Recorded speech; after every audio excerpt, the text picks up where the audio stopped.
Boa noite, nerds! Estamos aqui com mais um episódio do Proletariado Nerd e hoje, no nosso terceiro episódio, nós faremos uma discussão muito importante, uma discussão que tem tudo a ver com o mês da consciência negra. Então nós vamos falar sobre Pantera Negra.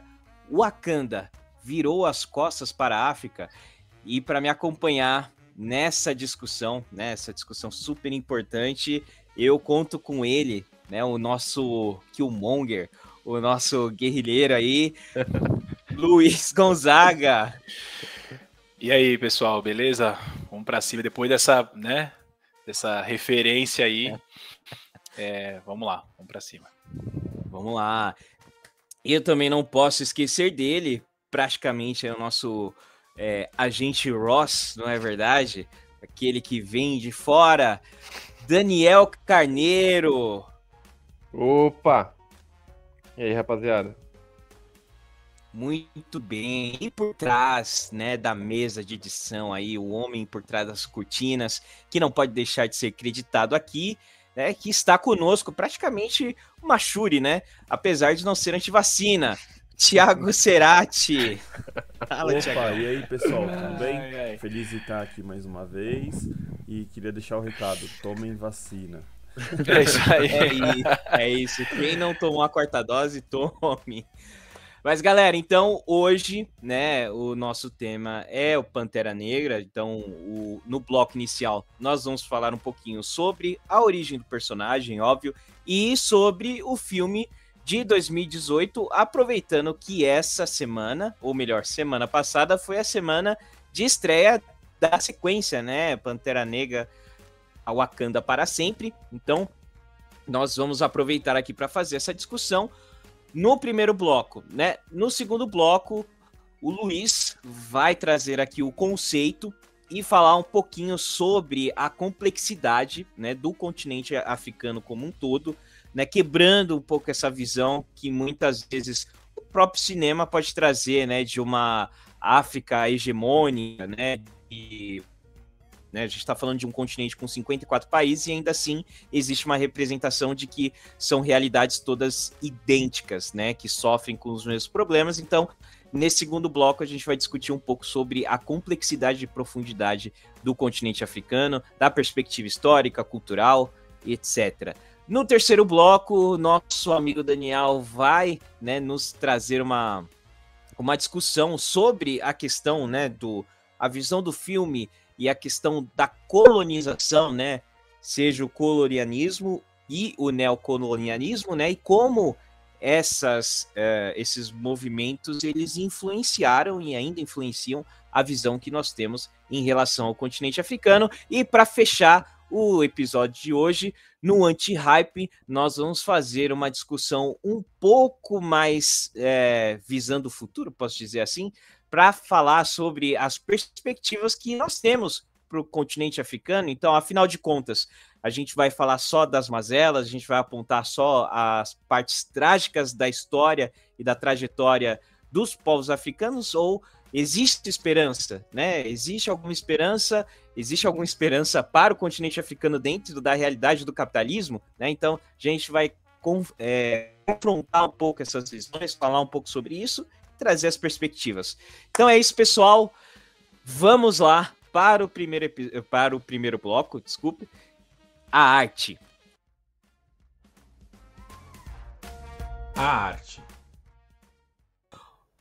Bom, pessoal, então, começando a arte, nós vamos falar um pouco sobre o filme do Pantera Negra, que estreou em 2018 e foi um sucesso, né, cultural, de bilheteria, de crítica, porque foi o primeiro grande blockbuster da Marvel com um super-herói negro, né, com um super-herói africano e com um elenco todo negro. Óbvio que antes disso nós já tínhamos o filme do Blade, por exemplo, que já era um herói negro, mas que nem de longe, infelizmente, teve a relevância, o impacto, né, cultural que Pantera Negra teve em 2018, né? Então, o filme foi protagonizado pelo nosso querido aí Chadwick Boseman, foi dirigido pelo Ryan Coogler, que também é um diretor negro, né? Então, assim, o filme já veio com muita importância. E, claro, isso remete à própria origem do personagem nos quadrinhos, porque na história da Marvel, o Pantera Negra também foi o primeiro personagem, o primeiro super-herói negro, né? O primeiro super-herói de origem africana também. E ele surge ali em 1966, uns meses antes, né, da fundação do Partido dos Panteras Negras, né? Então, na primeira edição que o Pantera Negra aparece, né, ele aparece numa HQ do Quarteto Fantástico em julho de 1966, e em outubro de 1966, se eu não me engano, é o mês de fundação do Partido dos Panteras Negras pelo Bob Seale e pelo Huey Newton. Então, às vezes a gente pode achar que existe uma correlação, mas acho que foi mais uma questão de coincidência temporal. Mas voltamos para isso um pouco depois. Vamos falar um pouco mais do filme. Então, o filme estreia ali em 2018. O Pantera Negra ele já tinha aparecido, né, no Guerra Civil. E aqui a gente vai, né, ter um aprofundamento sobre quem é o T'Challa, né, que tinha acabado de assumir o trono de Wakanda por conta da morte do pai dele, né, o T'Chaka, que era o antigo rei de Wakanda. Então, aqui a gente vê o T'Challa nessa nova parte da vida dele, né, como o rei, e não só o rei, né, mas o protetor de Wakanda, o protetor de seu povo, sabendo, né, que Wakanda é a nação mais poderosa e mais avançada tecnologicamente falando do mundo, né, por toda a questão do vibrânio, né, ser um dos pouquíssimos lugares no mundo onde existe vibrânio. Então, uma coisa que é importante ressaltar de Wakanda, quando o filme foi lançado, muitas pessoas achavam que o Wakanda existia na realidade, né, e o Wakanda é um reino fictício, criado nos quadrinhos e tal, mas é interessante, quando foi pro grande público o personagem, e o pessoal viu o Wakanda e tal, muita gente se questionou, muita gente achava de fato que o Wakanda existia, o que é bem interessante, né? Acho que pra muita gente também foi o primeiro contato com o personagem, né? Sim. Mesmo ele sendo um vingador, tá nos quadrinhos faz tempo, né? Acho que pro público no geral foi a primeira vez que eles viram aquilo, né? E ainda mais com mais profundidade, né? Ele não costumava aparecer assim, ter referência e tal, direto. Né? Sim. Exato. E então, assim, o impacto foi gigantesco. Então, aqui a gente vai acompanhar, né, a trajetória do T'Challa. E, obviamente, nós também somos apresentados ao antagonista, ao ótimo antagonista, né, interpretado pelo Michael B. Jordan, que é o Killmonger. E aqui o filme ele já começa a estabelecer o conflito principal, né, do enredo do filme, né? Porque enquanto o T'Challa, a Pantera Negra, segue a linha do pai, né, de manter o Wakanda isolada do mundo, né, apesar de às vezes ele sair e fazer algumas interferências, como a gente vê na própria introdução dele ali no filme, né, onde ele resgata algumas mulheres e crianças de um grupo terrorista. A ideia principal é que a Wakanda não interfere na realidade nem mesmo dos seus países vizinhos, né? Então ela não tá interessada em se expor ao mundo. Na verdade, ela quer ficar ali isolada para realmente se proteger, né?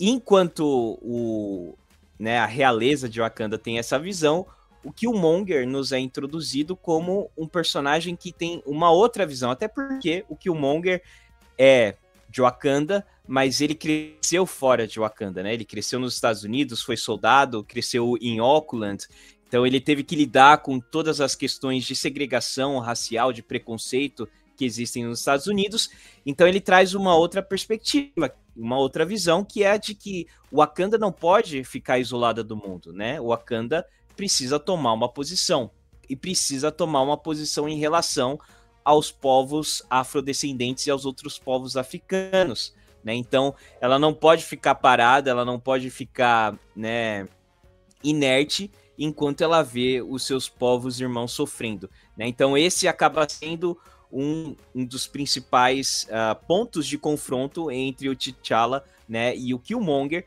e aí a gente vai acompanhando como o próprio Killmonger tenta assumir o poder de Wakanda, né, depondo o T'Challa através de todo o ritual que eles tinham ali, né, de desafio, né, e de passagem do poder do Pantera Negra pro rei atual. Então, nós vemos isso, né, e nós vemos a mudança de postura a partir do momento em que o Killmonger tenta assumir o poder. E esse é um ponto que me incomodou bastante quando eu vi o filme, eu confesso, né? Até hoje me incomoda, né? Esse negócio de Wakanda e tal. Porque na história é um reino fechadinho, né? Sim, riquíssimo, super avançado e tal. Mas é um reino que se fecha e se isola em um continente devastado pelos efeitos da exploração econômica, etc, etc e tal. Então, o Killmonger, ele segundo o próprio Michael B. Jordan, não era o vilão do filme, né? Porque o Killmonger ele trazia uma visão crítica, o personagem em si, trazia uma visão sobre, né, assim, justamente criticando isso, né? Uma coisa que acho que talvez o diretor teve o cuidado de explorar logo de início, porque é uma coisa que escancara, né? Quando a gente pensa na história, é uma coisa que fica na nossa cara. Assim, como assim? É um reino na África super avançado que ignora o resto, né? Então, o papel do personagem do Killmonger ele é central na trama. Ele é determinante para mudança de postura, né, do próprio T'Challa depois, né? Porque ele reconhece que realmente essa não é a melhor postura de Wakanda, né? Eu acho interessante também, né, se eu acabo viajando um pouco, mas eu acho que é legal que ele também mostra aquela função que tem, né, na postura americana de pegar uma pessoa interna e usar ela como agente desestabilizador, né? Então, inclusive fala, né, que na história dele isso que ele fazia quando ele trabalhava para o governo, né? Ele se infiltrava em organizações, países, desestabilizava e quebrava para ficar mais fácil do governo dos Estados Unidos colocar os interesses dele, né? Exato. Então, é curioso, né, ver como o filme ele acaba fazendo mesmo esses paralelos, ele traz essas discussões com a nossa realidade, né, assim como a HQ fazia também, né, então, apesar, né, do Pantera Negra em si, né, não ter sido inspirado no Partido dos Panteras Negras, por eles terem saído em períodos tão próximos, a associação ela era impossível de não ser feita, né? Tanto que alguns anos depois a Marvel até pensou e tentou mudar o nome do super-herói. Teve acho que umas 2 edições de HQ em 1971 que o Pantera Negra começou a se chamar de Leopardo Negro, né? Para tentar se desassociar do partido. Nossa senhora, ainda bem que não deu certo, né? Ainda bem que não deu certo, né? Era um período em que o partido realmente estava ganhando muita popularidade, muita força, né? E aí eles realmente perceberam que não era a melhor das ideias, né? Então... Não, e outra coisa, Partido Socialista. Né? Exato. O Partido dos Panteras Negras é socialista. Então, se pegar. Socialista revolucionário, Newton, né? Socialista revolucionário. O Huey Newton. Como é que é o nome do Judas e o Messias Negro? O Fred Hampton. O Fred Hampton, pô, né? Então, assim. Sim. São socialistas, né? Então, nos Estados Unidos, no meio da Guerra Fria, isso aí era uma coisa incômoda, eu diria. Exato. Dava pra fechar a Marvel se empolgasse ali, né? Exatamente. Mas é interessante também que a Marvel, ao mesmo tempo, ela volta atrás, né? Então, ela não encontra, né, a favor, mas ela mantém o Pantera Negra ali. E nos anos seguintes, né, com o estabelecimento do próprio Pantera Negra, você também vai ter o surgimento de outros super-heróis negros, né, como o Falcão, Luke Cage, a Tempestade.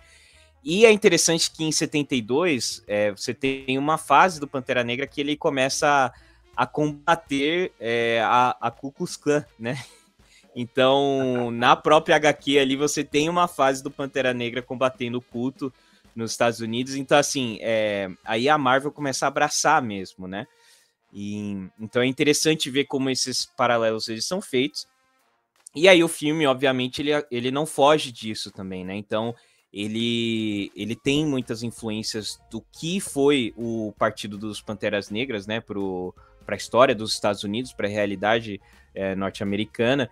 E, inclusive, a gente pode fazer um paralelo aqui da própria lógica, né, de Wakanda, que visava muito a autopreservação, né, e de início a ideia do Huey Newton era exatamente essa, né, você armar membros do partido para que eles pudessem se defender, não para você atacar, mas para você se defender, tanto que ele faz uma analogia da Pantera, de que a Pantera em si, na maior parte do tempo, não é agressiva, né, mas a partir do momento que ela é encurralada ou que tentam atacar ela, aí ela vai pro ataque.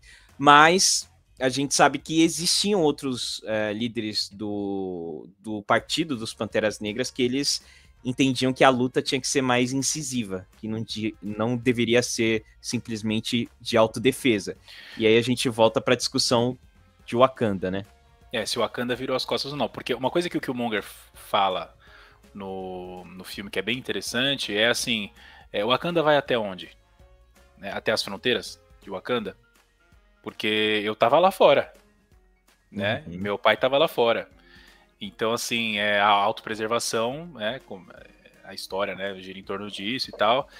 Mas, e a diáspora, né? É isso que ele tenta trazer, essa questão da diáspora, Sim, né? sim, Dos da negros diáspora. fora de Wakanda. Wakanda é um lugar pequenininho, altamente tecnológico, todo mundo vive bem legal. Mas, né? Então, assim, o Wakanda é um território. O Wakanda não é o povo, né? Assim, o Wakanda não tem nada a ver com a África. Então é isso que ele tenta trazer, essa crítica, né? E... Enfim, isso justifica o tema do nosso episódio. Né? Exato. E é uma discussão que depois ela, de certa forma, volta, né? Agora no segundo filme, né? Mas em um aspecto um pouco diferente. Não vou entrar em detalhes aqui para não dar nenhum spoiler, né? Mas... Sem spoiler, Nakamura é o rei... O rei do spoiler. Não, Esse aí gosta. Perigoso. Pare com a calúnia. Você tá criando uma imagem mentirosa da minha pessoa pro público que tá ouvindo, tá? Mas... Você gosta de spoiler. Não, jamais. Então, né, o Wakanda para sempre, ela acaba trazendo um pouco dessa questão, né, também de como o Wakanda lida com nações que estão tentando, de alguma forma, combater ou lidar com o colonialismo, né? O neocolonialismo, enfim.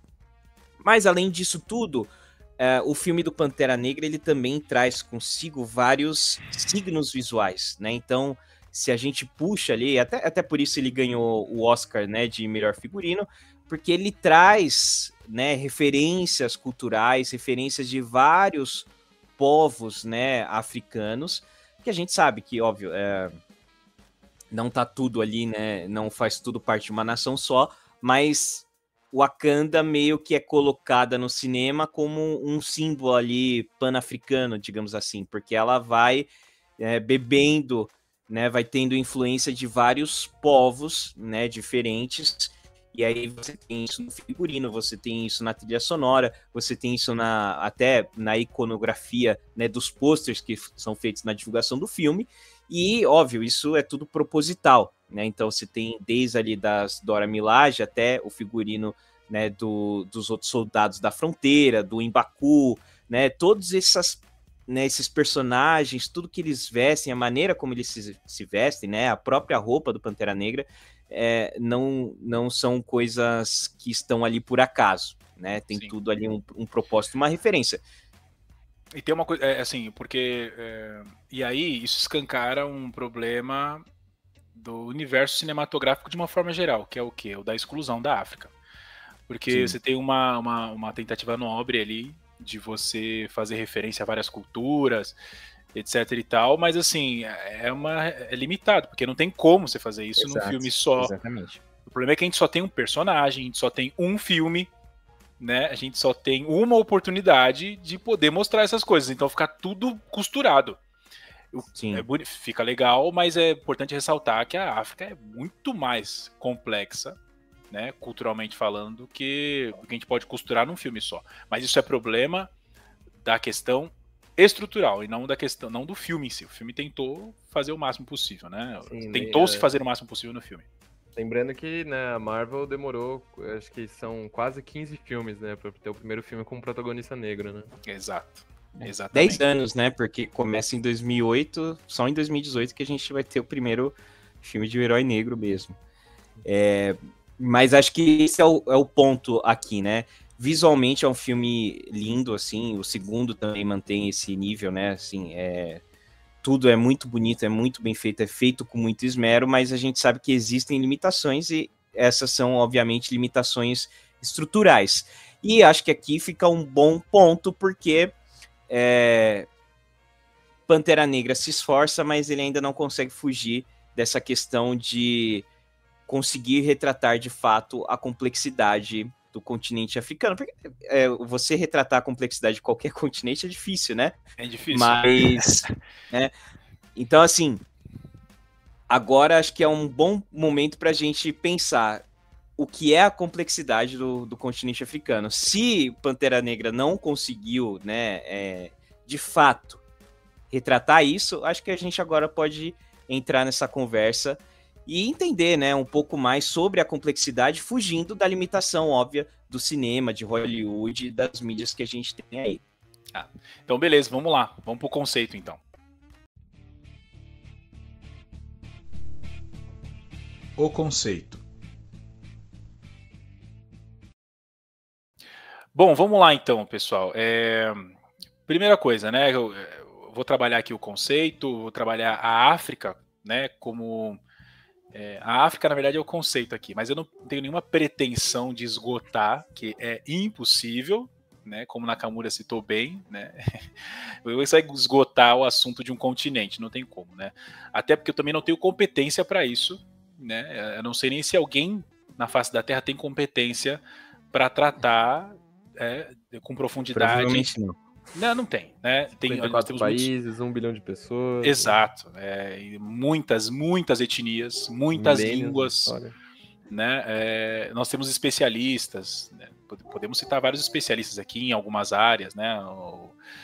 Nós temos o Rampateba, que eu vou usar como referência aqui, né? O Elikia Mibokolo, desculpa. A gente tem também um que é bem conhecido, que eu não vou citar muito, que é o Cheikh Anta Diop, né, que é o senegalês, também uma pessoa que estudou África com profundidade. Mas, enfim, são especialistas que estudaram o continente africano em seus recortes. Né? E aqui o que eu pretendo, na maior humildade do mundo, é fazer essa trajetória, uma trajetória assim bem superficial, já adianto, tá? E passar por algumas questões históricas do continente africano. Algumas questões históricas são interessantes para a gente poder entender como que a África ela é complexa, né? Como você tem organizações políticas diferentes no continente, historicamente falando, né? Vou falar do hoje, vou falar da história, do passado. Como você tem etnias diferentes, como você tem manifestações religiosas diferentes, a influência do cristianismo, a influência do Islã, né? A questão da tradição oral. Vou dar o exemplo de alguns reinos aqui, até para a gente poder fazer uma costura aqui com o filme. Tá? Então, a ideia aqui é mostrar a complexidade da história africana. Tá? Então, assim, eu vou citar alguns autores e a gente vai deixar lá na nossa pasta de referências os textos, para quem quiser se aprofundar, e etc. e tal. Beleza? Vamos lá, então. Eu vou começar a falar sobre a tradição oral. Né? Quando a gente fala de história da África negra, da África subsaariana, o que os especialistas falam, e com muita razão, é da importância da tradição oral. Porque a gente está muito acostumado a trabalhar a história a partir da escrita. Da escrita, né? Exato, dos registros escritos, etc. E há até um tabu na historiografia sobre se a gente consegue, né, absorver ou trabalhar com a tradição oral da mesma forma que a gente trabalha com a tradição escrita. E há uma problematização sobre isso. Tem historiadores que desconsideram a tradição oral. Fala, tradição oral como assim? Né? Mas é oral, o cara pode falar o que ele quiser, ele pode, né, tipo, um tradicionalista bambara, ele pode falar, tá contando uma coisa que ele criou da cabeça dele. Tem historiadores que falam esse tipo de coisa. Como se um livro não pudesse ser falsificado também. Né? Exatamente. Né, isso é o que os historiadores e pessoas que defendem a tradição oral dizem. E realmente é o que faz muito sentido, né? Porque a questão da tradição eu acho oral... que Diga. Eu acho que é um ponto interessante porque já fazendo o ponto aqui de conexão, né? O filme do Pantera Negra ele já começa com uma narrativa, né? Às vezes a narrativa ela é meio... As pessoas não gostam muito de fazer uso dela no cinema porque falam que é um pouco preguiçosa, mas a narrativa ali no Pantera Negra é realmente para contar a origem de Wakanda, né? A origem de Wakanda, a origem do Pantera Negra, o papel dele. A deusa e é interessante, Pantera. a deusa Pantera. E é interessante que essa questão oral, né, de passagem mesmo de sabedoria e de valores de uma geração para outra, ela se mantém ao longo do filme, porque quando o T'Challa vai para o plano ancestral, e mesmo quando o Killmonger também vai, quem eles encontram? Eles encontram os seus pais, né? Seus respectivos pais. É o plano onde você também tem contato com todos os seus outros ancestrais, né? Então, assim, o filme ele vai pegando também essa questão e mostrando, né, que a oralidade, claro, não é unanimidade, né? Porque você vai ter povos onde a oralidade não é tão determinante, mas ali na cultura de Wakanda ela também está muito presente. Só complementando o comentário aí do Nakamura, né? O pessoal normalmente fala da preguiça de todo o filme do Batman mostrar a cena dos pais dele morrendo, né? Mas todo mundo já sabe que o Batman teve os pais assassinados, né? E no caso do Pantera Negra, ele não era um personagem tão popular, era o primeiro contato, né? Foi bacana eles terem feito essa introdução, porque já deu bastante, assim, do contexto, que se fosse desenvolver no filme ia ficar bem, né? Mais complicado, né? Sim. Bom, e quando a gente fala de tradição oral, quando eu for tentar generalizar e tal, é importante citar, ela é muito forte na África subsaariana, mas, como o Nakamura comentou agora há pouco, há escrita, há sistema de escrita na África subsaariana? Não é a regra é a tradição oral. Mas você tem exemplos que eu vou citar um pouco mais para frente. Bom, mas enfim, falando sobre a tradição oral em si, eu vou me amparar aqui no Rampateba, que ele é um escritor malinês, né, ele mesmo, né, um grande, não sei se posso chamar ele de tradicionalista, mas ele era um cara que carregava a tradição oral, né, da etnia dele, né, enfim. E o Rampateba ele tenta mostrar a questão da filosófica por trás da tradição oral, né? Primeiro ele faz uma reflexão que é interessante, que ele fala que a tradição oral e a narrativa, né, olhando para o mundo, tá? Elas são instrumentos que antecedem a elaboração da escrita em todas as sociedades humanas. Foi assim que aconteceu, né? E elas são base para o desenvolvimento da escrita, da grafia, foram em todos os lugares.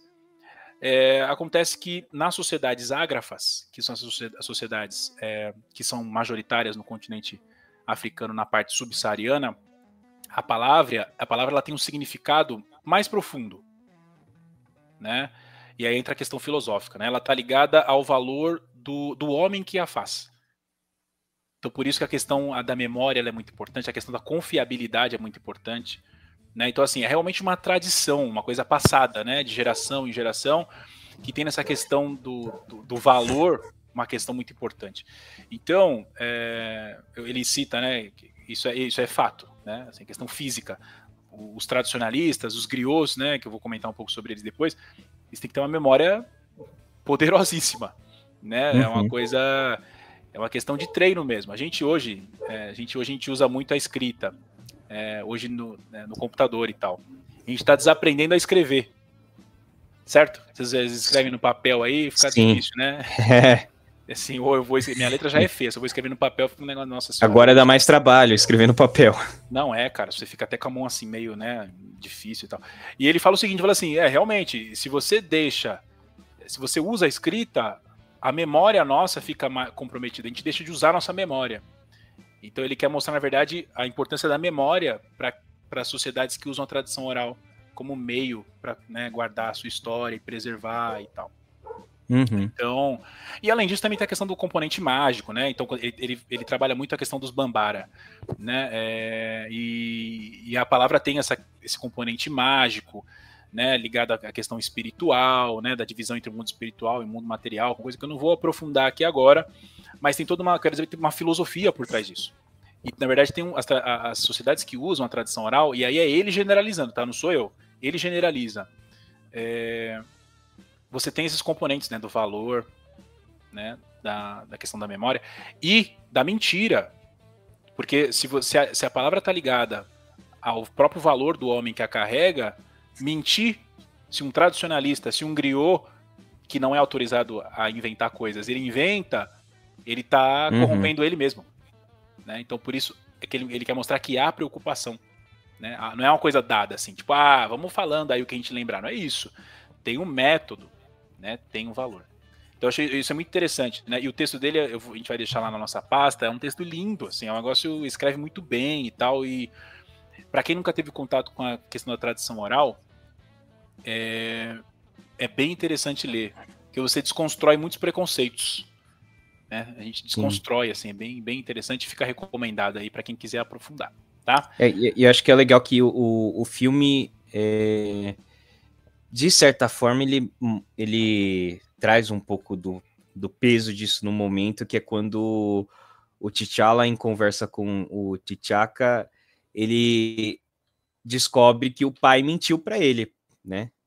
Por muito tempo, né? Então, assim, você tem a construção ali do primeiro ato do T'Challa defendendo os valores que ele recebeu do pai, até o ponto de virada ali já para o terceiro ato, em que ele descobre que todos esses valores que foram passados para ele foram passados baseados numa mentira. É um choque, né? Um choque total. Assim. Exato, e aí é o choque que ele vai ter, é o choque que ele também vai ter de confronto com o Killmonger, né?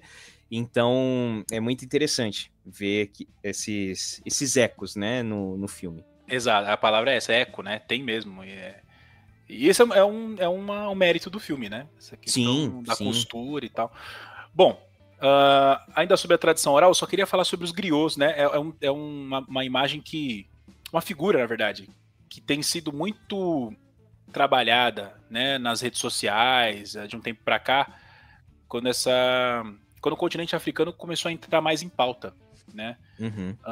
E o griot, ele é visto como esse personagem, essa figura histórica que carrega o conhecimento, né? A história de um povo, etc. E o Rampateba, ele complexifica um pouquinho isso. É interessante trazer só um detalhe, né? Porque há uma complexidade maior sobre aqueles que carregam o conhecimento do que simplesmente aquele que carrega ser um griot. Tem o griot, mas também tem os tradicionalistas, são aqueles que carregam conhecimento ligado à prática, né?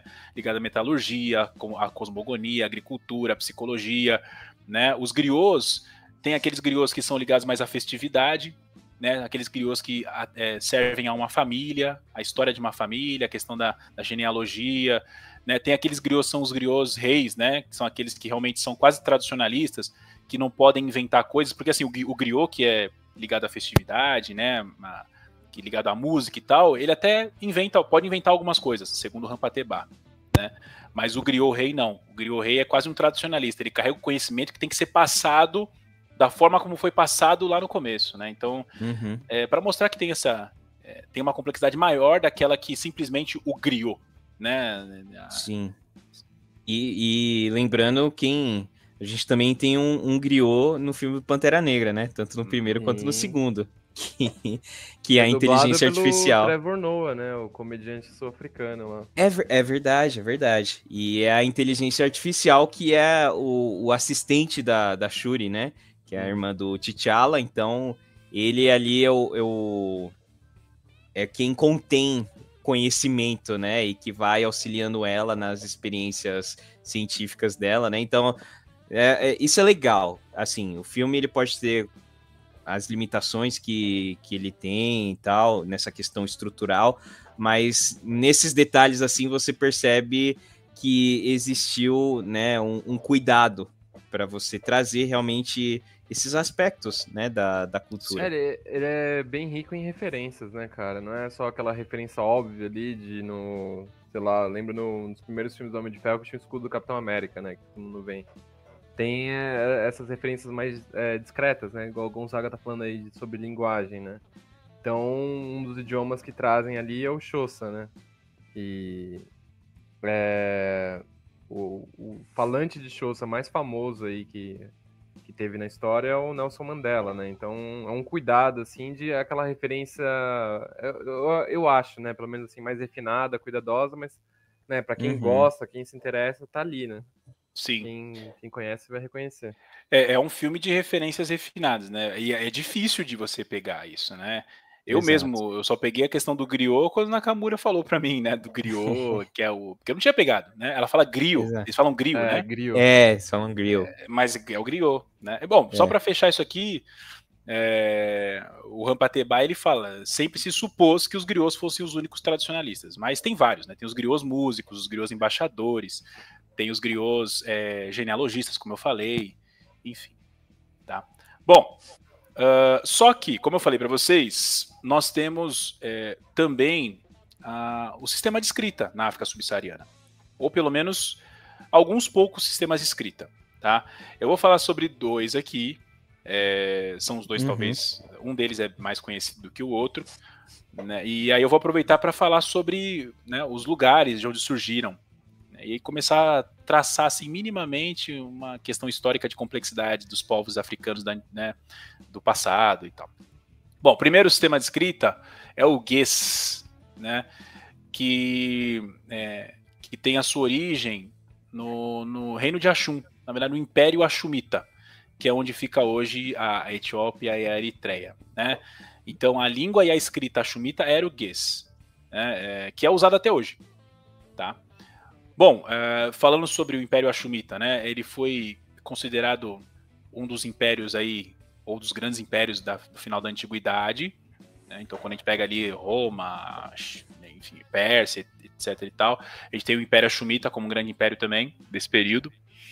E uma coisa que é bem interessante é a questão da religião no Império Axumita, né? Porque a gente tem o cristianismo como uma manifestação religiosa forte na região, né? Forte no Império Axumita. Nós temos um livro que é pouco conhecido, né? Que é o Quebra-Negast, que é um livro que é muito conhecido na Etiópia, né?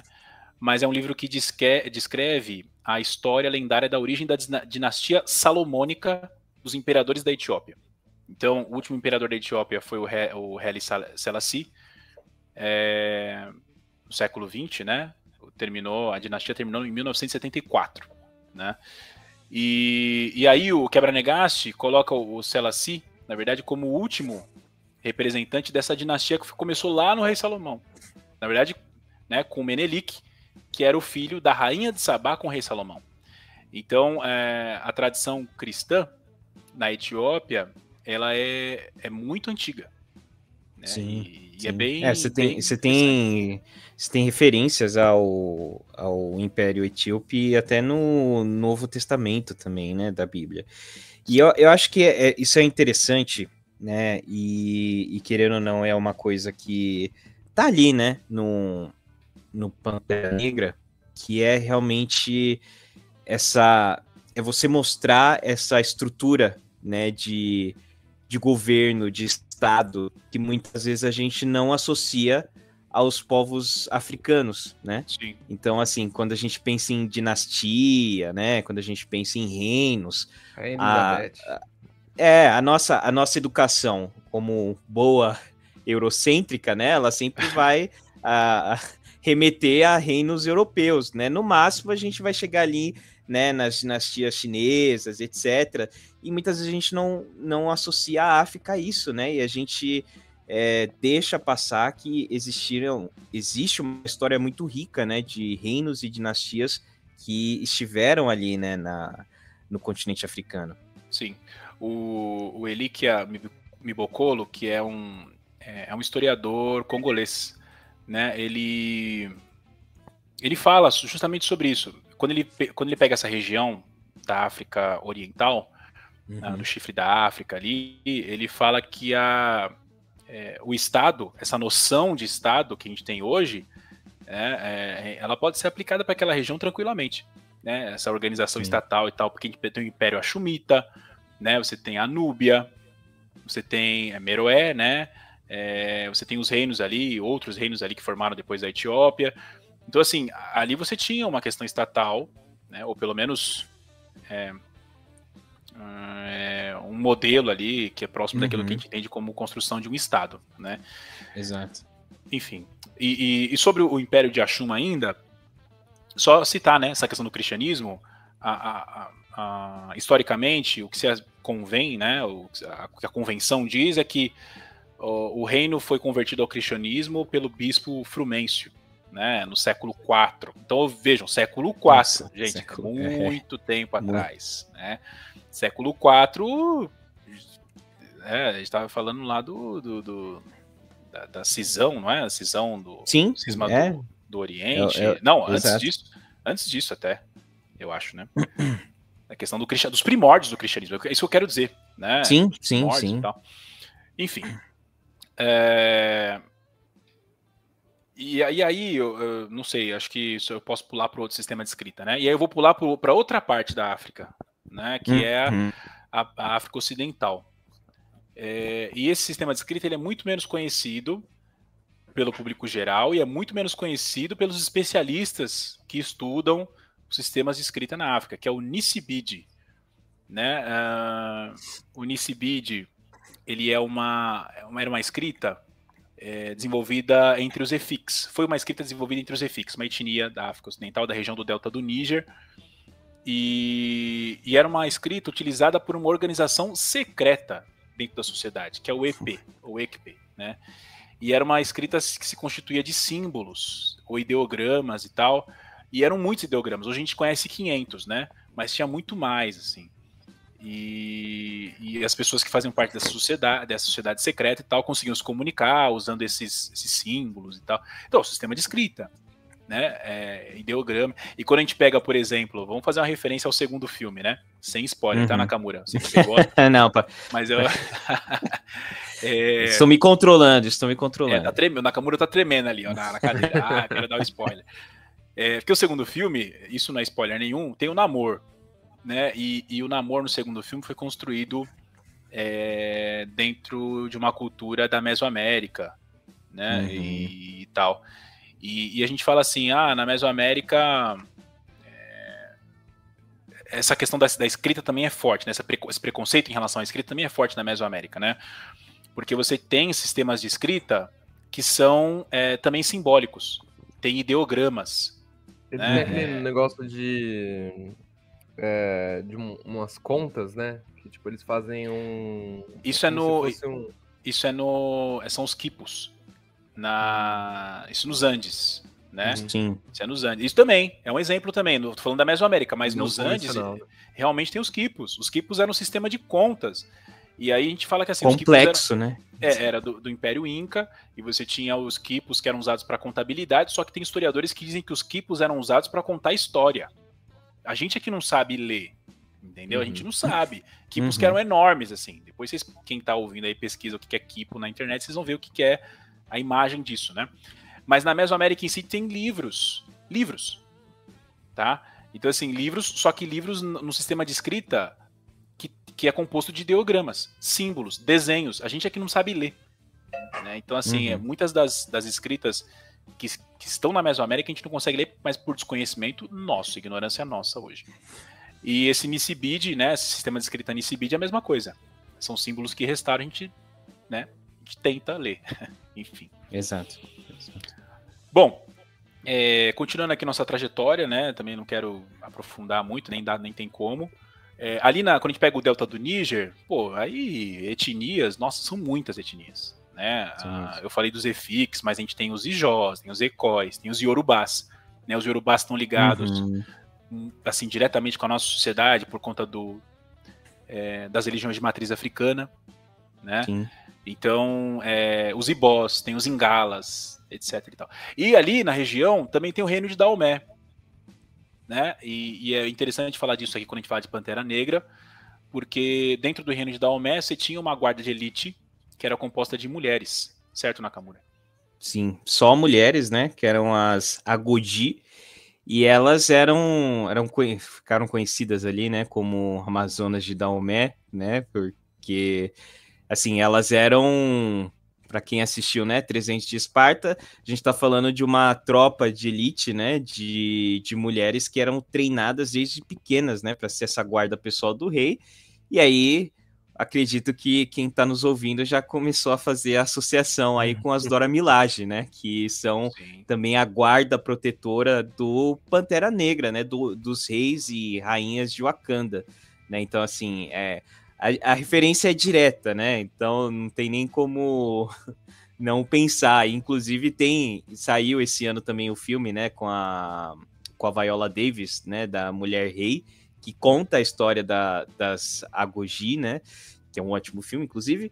E aí a gente tem essa referência aí também das Dora Milaje, que, né, se a gente se aprofunda, né, na questão mais visual também, você vai ver elas fazendo, né, o próprio uniforme das Dora Milaje, fazendo referências a outros grupos étnicos ali. Então a gente tem de grupos étnicos do Quênia, da Tanzânia. Então, assim, né, o filme ele vai enriquecendo essas referências aí e isso é bem legal. Sim. E tem o reino de Daomé, sobre o qual a gente não vai falar muito, mas tem o reino do Benin também, né? Uhum. E aí há uma confusão, tá? Né? Porque hoje nós temos o Estado-nação Benin. Exato. Né? E não confundir como eu confundi. Ressalte-se, né? Porque o Benin antigo fica onde hoje é a Nigéria, no delta do Níger. E o Benin hoje é onde ficava o reino de Daomé. Então tem essas diferenças, né? Sim. De locais e tal. Bom, é tipo Paulista na Consolação e Consolação na Paulista. Né? É tipo isso. E quando a gente fala do Benin, é muito interessante falar puxar o Pantera Negra aqui, o filme do Pantera Negra, de novo falando do Killmonger, né? Porque no primeiro filme a gente tem lá o Killmonger no museu. Eu imagino que seja um museu na Inglaterra. Né? Na Inglaterra. Isso. É na Inglaterra, né? E aí ele chama lá a moça, né? Curadora. Pra perguntar algumas coisas, que é a curadora no caso. E aí a curadora, você precisa de ajuda e tal. E aí ele começa a perguntar de onde são as máscaras ritualísticas que estão, né? Uhum. Ou, né, os objetos que não necessariamente são máscaras ritualísticas e tal. E aí ela fala, esse aqui é dos Ashanti, esse aqui é do Benin. E aí ele pergunta de um machado, e ela fala, esse aqui também é do Benin. Aí ele fala, esse aqui é de Wakanda, né? Esse aqui é de Vibranium e tal. E aí o filme puxa uma questão histórica importante, essencial, porque muitas das máscaras de bronze feitas no Benin ou de latão foram roubadas pelos britânicos e levadas para a Inglaterra. Uhum. Tanto que muitas delas estão expostas nos museus britânicos, né? E são do Benin. Na verdade, não, né? Elas são da Nigéria. Porque o Benin antigo ficava na Nigéria, tá vendo aí, ó? Olha a confusão. Olha a confusão. Então, assim, uma delas ali que ele coloca na frente do rosto dele, eu não lembro agora se no filme ele chega a vestir, mas é aquele nos quadrinhos ele usa, né? Aquela que tem tipo uma juba, assim. Não, ele usa ela no filme também, e essa daí, ela inclusive é Igbo, né, essa máscara. É Igbo. É outra etnia. É aquele, mas é uma daquele que ele usa lá depois também para resgatar o Ulysses Claw, enfim. Sim. E aí, bom, sobre o reino do Benin, era um reino localizado dentro da floresta, né? Delta do Níger é uma região de savana, mas de floresta tropical também, né? Quando a gente pega ali no Equador, quase, bem próximo do Equador e tal. E era um reino grande, né? A gente pega... Porque assim, quando a gente pega história, né, os historiadores que trabalham essa questão, né, o estudo desses povos antigos e tal, tem dois tipos de fonte. Tem as tradições orais e tem os relatos dos viajantes. Né? Tem os relatos dos colonizadores, tem os relatos dos viajantes, quando a gente pega essa região principalmente, né, dos árabes, né, enfim, do Ibn Khaldun, né, ou de outros árabes que escreveram sobre essas regiões, principalmente mais ao norte ali, perto do Saara. Então, assim, é meio que um trabalho de cruzamento de fontes, né? Assim, pegar e tal, tentar estudar. Mas a gente tem aí desse cruzamento algumas informações sobre esses lugares, né? Então, o Benin você tinha essa produção, né, de metais, com artefatos de metal, Você tinha uma questão militar bastante avançada ali dentro da floresta tropical. Então era um reino bastante interessante, né? Assim, é um reino proeminente da região do Delta do Níger. Como curiosidade aí, a Alemanha, né, alguns anos atrás, devolveu mais de 500 artefatos, né, que ela tinha roubado lá do Benin. Antes tarde do que nunca, né? Enfim. Eu acho que, de novo, claro que o filme ele extrapola isso, né? Mas acho que quando a gente traz uma outra perspectiva sobre uma nação africana, a gente abre margem para quebrar esse paradigma, não é um paradigma, né? Quebrar esse preconceito que existe em relação ao continente africano, né? Sim. Então, de realmente reinos e estruturas de governo, de Estado avançados, né? Sociedades, né? Mas não menos complexos, né? Exato, e com estruturas tecnológicas avançadas também, né?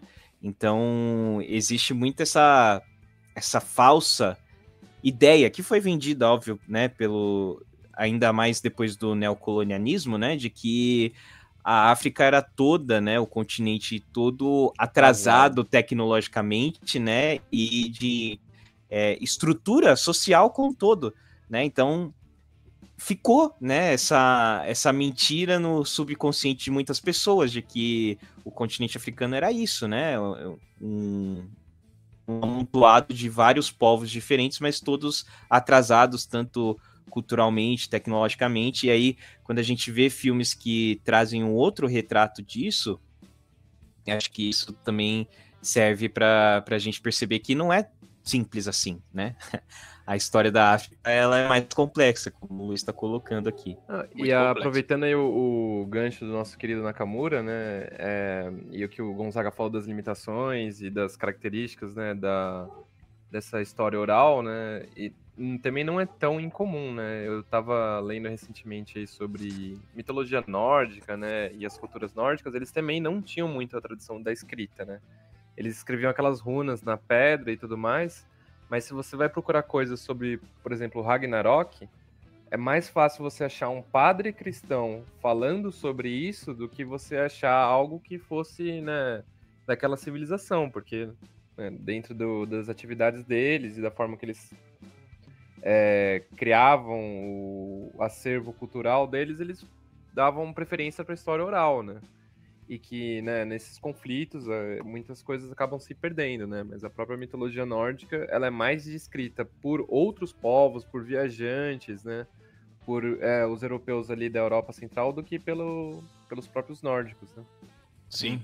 E também pela nossa limitação de não saber ler, né? Também. A gente tem essa limitação. Eu falei da Mesoamérica lá atrás, eu lembrei do livro, né? Um livro do... chama Códices, os antigos livros do Novo Mundo, né? Quem quiser saber mais sobre escrita sistema de escrita na Mesoamérica e tal, que é do Miguel León Portilla. Eu não lembro se é um livro ou se é um artigo. Eu acho que é um artigo. Não, é um livro. Eu li um capítulo desse livro. Bom, enfim, curiosidade, tá? Para quem quiser aprofundar e tal.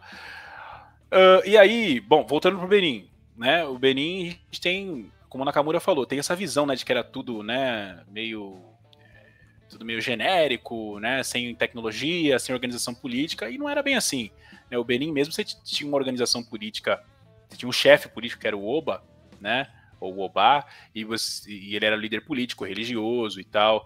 Quando a gente pega a questão da extensão do reino, né, era um reino que os relatos dos viajantes diz que era um reino grande, né, e extenso.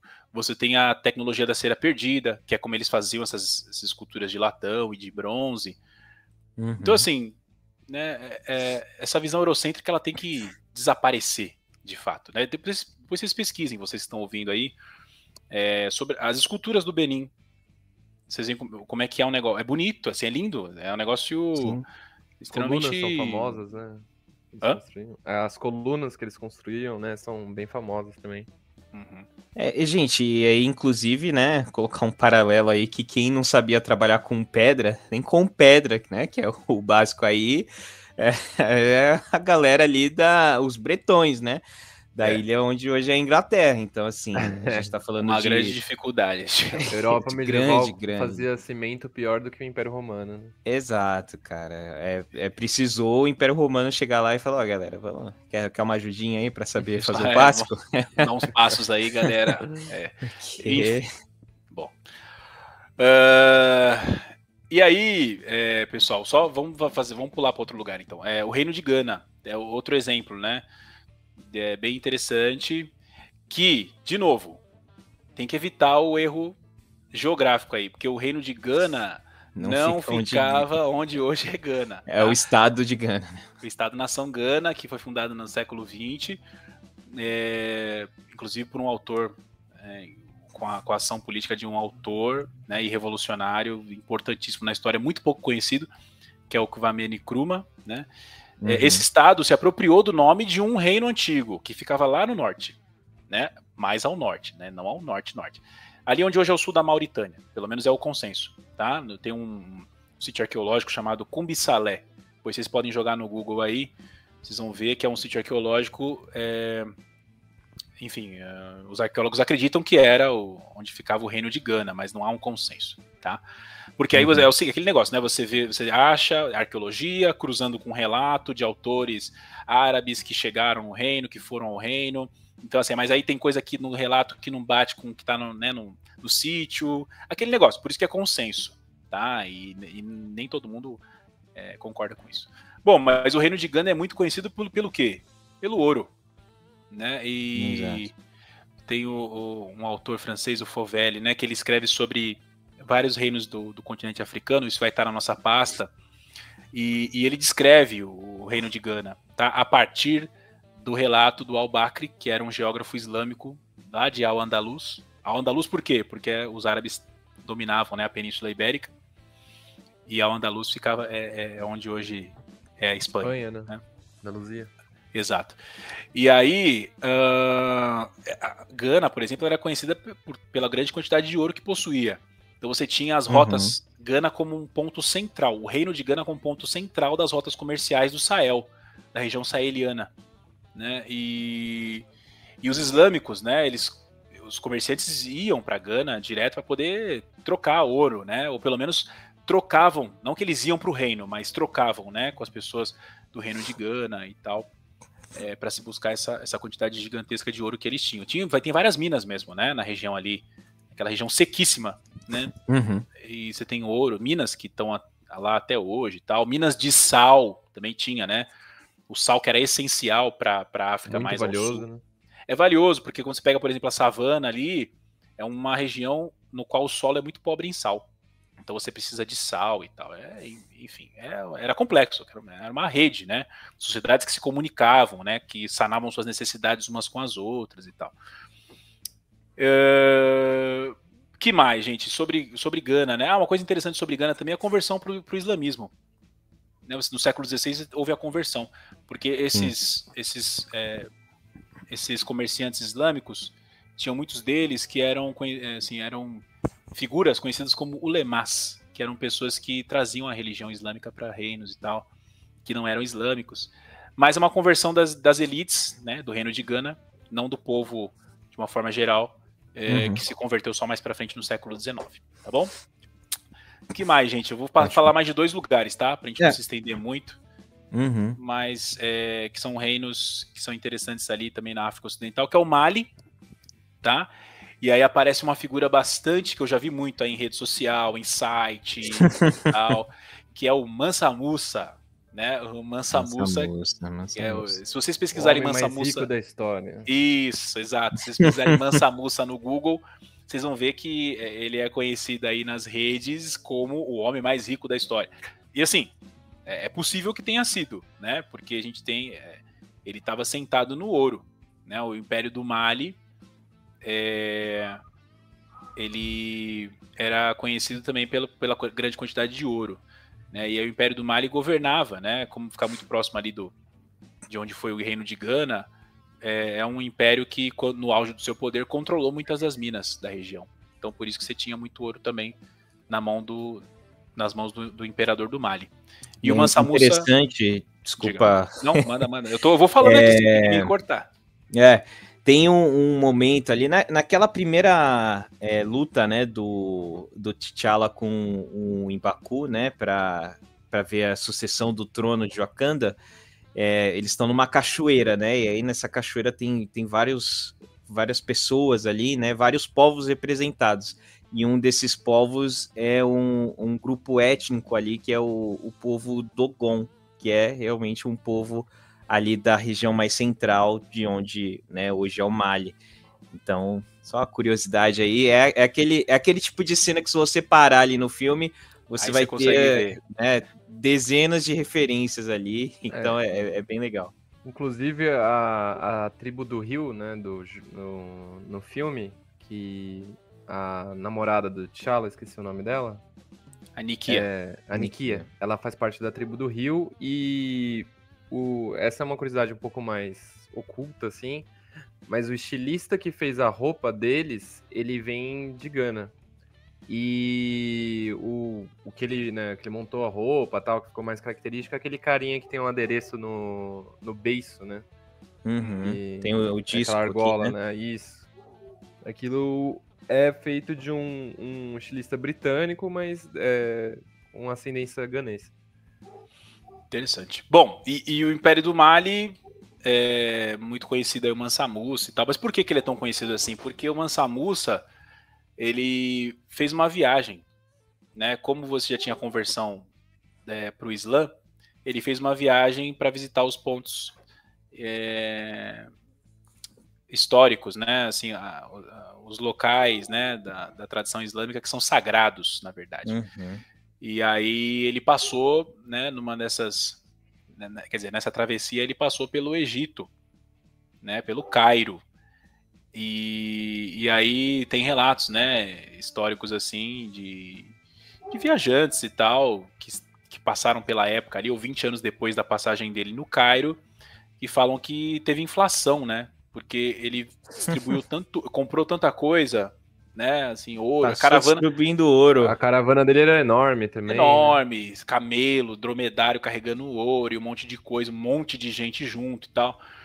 E inclusive, né, acho que a principal referência a ele, né, é no Atlas Catalão, que é um atlas que foi assim, o consenso, né, de que foi escrito por 2 judeus, pai e filho, da ilha de Maiorca, que eram pessoas assim que tinham um conhecimento sobre as rotas comerciais importantes do norte da África, né? E é um desenho dele. Depois vocês pesquisem aí Atlas Catalão. Vocês vão ver a representação dele, né, como uma pessoa, e ele está no centro das figuras que existem nesse Atlas, né, com uma pepita de ouro na mão e uma coroa e tal. E esse é o Mansa Musa, tá? Então distribuía dinheiro tal qual o Silvio Santos, né? Era um paralelo aí histórico. E ouro vale mais que dinheiro, né, cara? Olha aí, cara. É o famoso aviãozinho de dinheiro da época ali, né? Verdade. Que é dinheiro. Bom, e por fim, né, gente, eu não vou aprofundar muito aqui, mas o Reino do Congo. E esse exemplo eu trouxe justamente para mostrar a complexidade da questão religiosa, tá? Porque o Reino do Congo, ele tinha antes da chegada dos portugueses ali e tal, no século XV, ele tinha uma organização política, econômica, você tinha em Mbanza, Congo, né, que era o centro, o Mani Congo, que era o rei, né, e você tinha autoridades menores que respondiam ao Mani Congo, né, e aí, assim, essa região ela foi se constituída pela questão comercial, porque eram rotas comerciais que formavam um reino, né, e todos respondiam ao Mani Congo e tal. Então os portugueses encontraram uma região já com um comércio estruturado, já acontecendo, né? Complexo, com uma questão política já colocada, com um líder, um poder centralizado. Então, os portugueses, inclusive, se aproveitaram dessas estruturas criadas por esses povos, né, antes deles chegarem. Mas a questão religiosa é interessante, por quê? Porque o rei do Congo, ou os reis do Congo, foram, talvez, a conversão deles ao cristianismo, ao catolicismo, foi talvez o exemplo mais assim, que mostra a eficiência, né, da conversão. Porque sempre foi difícil, né, essa questão da conversão. Tanto para o Islã quanto para os católicos foi difícil converter. Mas os reis do Congo se converteram. E assim, se converteram por quê? Porque eles, né, porque eles quiseram virar católicos, não é isso. É uma questão simbólica, né? Porque quando a gente pega os símbolos do cristianismo, ou melhor, do catolicismo, e os símbolos da religião tradicional da região do Congo, são símbolos que batem entre si. Inclusive porque os congueses acreditavam que, né, o reino dos mortos, os mortos eram brancos. Então, quando ele chegou aquela gente branca, diferente e tal, assim, aquele negócio da profecia, né? Chegou o pessoal que vem de outro lugar, né? Do além e tal. E além disso, a questão da cruz, né? Que para ele já era um símbolo religioso importante. E é bonito isso, né? Porque a questão da cruz, na tradição local, tem a ver com o ciclo do sol. Né? E aí você pega, por exemplo, quando o sol nasce é o nascimento, quando o sol está no ápice é o ápice no mundo dos vivos, né? Quando ele está se pondo é a morte, e quando ele está no ápice, do lado contrário, é o ápice dele no mundo dos mortos. Então aí você faz o desenho da cruz e tal, é a divisão do mundo dos mortos com os vivos. Enfim, o que eu quero mostrar é que houve uma conversão dos reis do Congo, e eram reis que foram alguns reis, né? Que respondiam, por exemplo, tinham contato direto com Roma, né, foram reconhecidos, né, como um reino católico, como reis católicos e tal. Então é diferente, é outra prova de que, a África não é homogênea de jeito nenhum. Historicamente, não é homogênea nem na questão do contato com os europeus. Exato. Exato. Enfim, e uma coisa só que eu esqueci de falar, que eu acho que é importante, é a questão da escravidão. Porque muito se fala, né, da escravidão, e isso tem referência no filme do Pantera Negra, o Killmonger fala sobre isso, né? Faz referência uma das falas finais dele, né? Exato, aquela fala final antes dele né? morrer, né? E o pessoal fala assim, existia escravidão na África? Existia. Claro que existia. Né? Assim como existia escravidão em várias sociedades antigas, né? Assim, exato. Se a gente voltar mais no tempo, mosaico lá, né, do Moisés e Israel já coloca regras, né, de escravidão, servidão. Sim. Aqui, volta mais no tempo aí, Grécia, Roma. A palavra escravo vem de eslavo, né? Porque você tinha a escravidão dos eslavos no Mediterrâneo, próximo dessa época que eu estou tratando aqui. E no continente africano você também tinha escravização, né? Que era uma escravização ligada à conquista, né? Então um povo conquistava o outro, e aí os que sobreviviam eram escravizados. O próprio filme ali da Mulher Rei, né? Que ele vai falar do reino de Daomé, ele mostra um pouquinho sobre essa dinâmica, né? Sim. Você pegar os perdedores de uma guerra e você vender eles como escravos, né? Mas ainda assim, né, diferente da falácia que muitas pessoas colocam, a lógica, né, da escravização ali não era a mesma lógica do tráfico de escravos que estava aqui, né, alimentando as colônias da América, né? Exato. Tráfico, feito por europeus, diferente do nosso futuro ex-presidente aí, que falou que um português nunca tinha colocado o pé na África, né? Aí eu vou até relevar essa figura.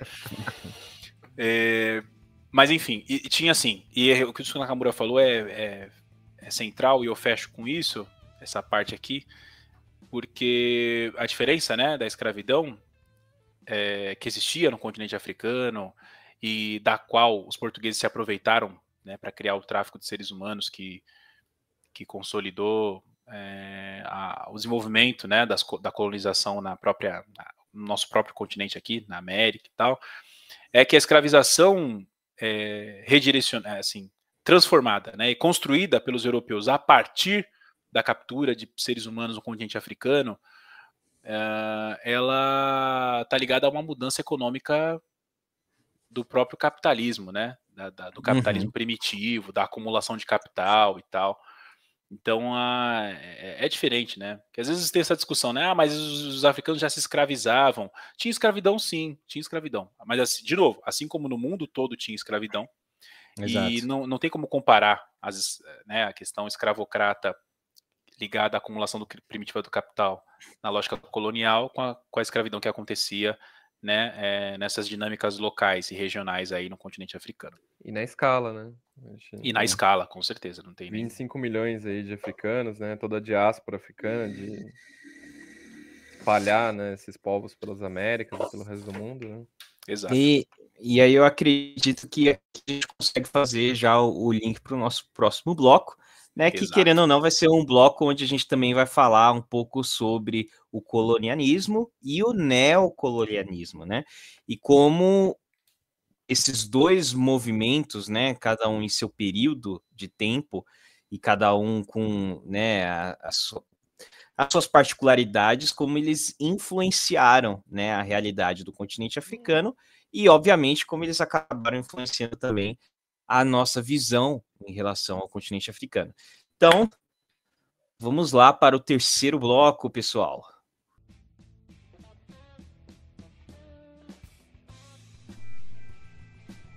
A vida imita a arte. Bem, depois dessa brilhante apresentação do nosso amigo aí Gonzaga, que deu uma vasta conceituação sobre o continente africano e do porquê a gente não deve, né, achar que a África é só, né, umas tribos, não tem complexidade, né, não tem profundidade, não tem...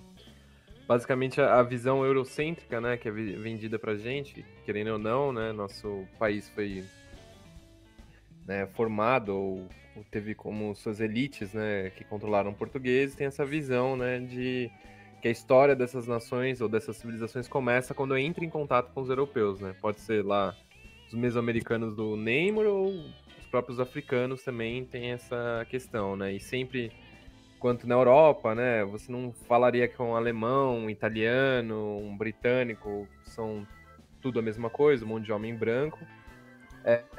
Na África cria, né, essa visão aí que a gente já debateu, que desses 54 países, mais de 1 bilhão de pessoas são povos, tradições, visões, às vezes radicalmente diferentes da nossa, né? Apesar da nossa influência aqui como o Brasil, né, que teve essa forte influência cultural, os povos bantus formaram parte do nosso idioma, das nossas tradições, né? Até um colega nosso, professor lá, comentava que a única ex-colônia portuguesa que tem essa tradição de você falar tocando a pessoa, né? Coloca a mão no ombro, nas costas, etc. É o Brasil, que sofreu, né, com essa migração dos povos bantu, que tem essa prática, né? Então, uma coisa que eu até conversei aqui antes de começar a gravação com o pessoal, que eu acho interessante do universo Marvel, é que, diferente do universo da DC, apesar de ter todos esses super-heróis, né, essas pessoas altruístas e sempre tentando aí combater o mal, várias das mazelas sociais continuam acontecendo, né? Então, apesar do Pantera Negra, apesar de, né, ter o Wakanda ali na África, ainda aconteceu a escravidão, ainda aconteceu o colonialismo, o neocolonialismo, as explorações continuaram acontecendo do mesmo jeito porque os heróis não impediram isso, né? E o mesmo vale para os problemas que tem nos Estados Unidos, né? As mazelas sociais, né, que acontecem nesses diversos lugares, né? Então, né, no quadrinho tem o Pantera Negra, acho que numa das primeiras histórias, ele ajuda o Capitão América lá na Segunda Guerra Mundial, tem essa participação e tal, depois aparece no Quarteto Fantástico. Mas, é curioso que o Pantera Negra, né, tem toda essa questão, por exemplo, depois ele vai ter essa fase aí em que ele combate a Ku Klux Klan, e uma das primeiras histórias dele, assim, também, né, ali do início, ele resgata uma criança / adolescente ali de alguns traficantes, né? E essa criança é a Ororo, né? Que depois vai ser a Tempestade, né? Então, assim, você vê que ele tá sempre realmente envolvido, né? De certa forma, na realidade do continente africano ou na realidade das pessoas que estão ligadas à diáspora, né? Mas, ainda assim, acho que ainda isso mais na HQ, porque a gente tá falando ali da década de 60, 70, você tem alguns momentos, aquele negócio assim de, nossa, é um super-herói negro, mas essa retratação aqui de pessoas negras na HQ tá meio complicada, né? Então, mesmo um dos primeiros retratos que eles fazem, né? Porque eles vão mostrar o Wakanda, vão mostrar ele interagindo com outros povos africanos, e ainda você tem resquícios dessa imagem de que povos africanos são selvagens, né? São animalescos. O próprio M'Baku, né? Que no filme ele é de um jeito, né? Na HQ, ele era literalmente um cara negro, né? Vestido de macaco. Quão problemático, né? Então, quão problemático é esse tipo de representação, né? Na década de 60, né? Então, assim, estereotipadíssima, né? Sim. Muito, muito estereotipado. Então, é um resquício claro, principalmente do neocolonialismo, né? Porque é também na década de 60 que a gente começa a ter os movimentos mais assim, né, de independência, né, forte, né? Então você tem uma onda muito forte de movimentos de independência ali, né, de países africanos. Não, e é interessante você citar isso. Você citou, na minha visão, o termo correto, que você falou assim, isso é um fruto do neocolonialismo, e é mesmo. Porque quando a gente pensa no colonialismo historicamente, o colonialismo, a gente está falando da primeiro contato, né? Sim. A gente está falando do contato dos portugueses com a delta do Níger, o contato dos portugueses fundando ali a Costa da Mina, né? O Castelo de São Jorge da Mina, né? Com os Bakongos, né? No Reino do Congo, né? E etc, etc. Só que, né, a visão do racismo, né? Desse racismo que foi perpetuado pelo racismo científico, ela é do século XIX. Sim. Né? Você tinha, óbvio, um preconceito ali em relação a, né, étnico, isso sempre existiu, sempre teve, né, essa repulsa, isso sempre foi construído porque isso é um instrumento de dominação, né, seja no século XIX ou no século XVI, isso era um instrumento de dominação, só que se perpetuou no século XIX. Para vocês terem uma ideia como isso é bastante complexo, por exemplo, quando os portugueses no século XV chegaram no delta do Níger, né, e tiveram contato ali com as sociedades do delta do Níger, com o reino de Benin, né, se aproveitaram do sistema de escravização e comércio de pessoas e ouro e tal. A esperança dos portugueses é que eles estivessem perto de dar a volta na África, porque eles não tinham noção do tamanho do continente africano. Eles estavam muito longe de dar a volta na África, mas eles tinham essa esperança. E eles tinham outra esperança. Eles encontrarem o Preste João. O Preste João, eu esqueci de citar isso, tá? Era uma figura mítica que os cristãos acreditavam que existisse, acreditavam na existência dele na África, que era um rei cristão africano, né? E esse reino ficaria onde hoje é a Etiópia ali. Justamente porque na Etiópia o cristianismo ele é antiquíssimo, né? Estão longe demais. Então, e aí eles achavam que eles estavam chegando no reino do Preste João.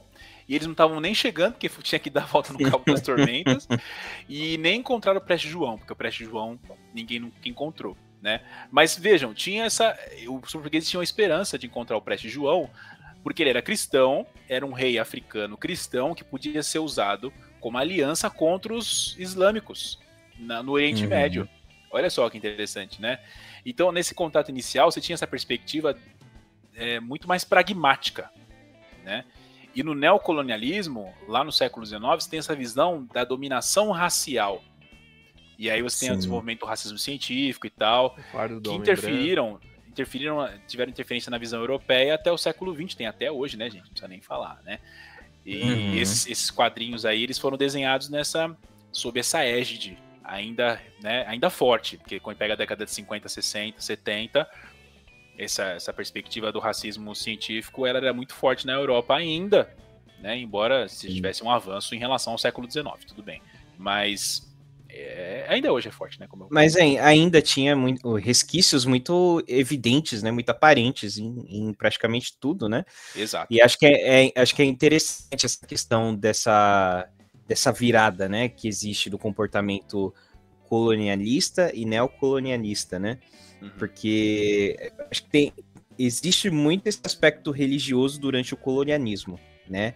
Do espalhamento do cristianismo, né? Para esses povos, etc. Apesar de alguns já terem contato, né? Com o cristianismo em séculos anteriores, mas muitas vezes o cristianismo ele estava ali centrado nisso e a conversão desses povos.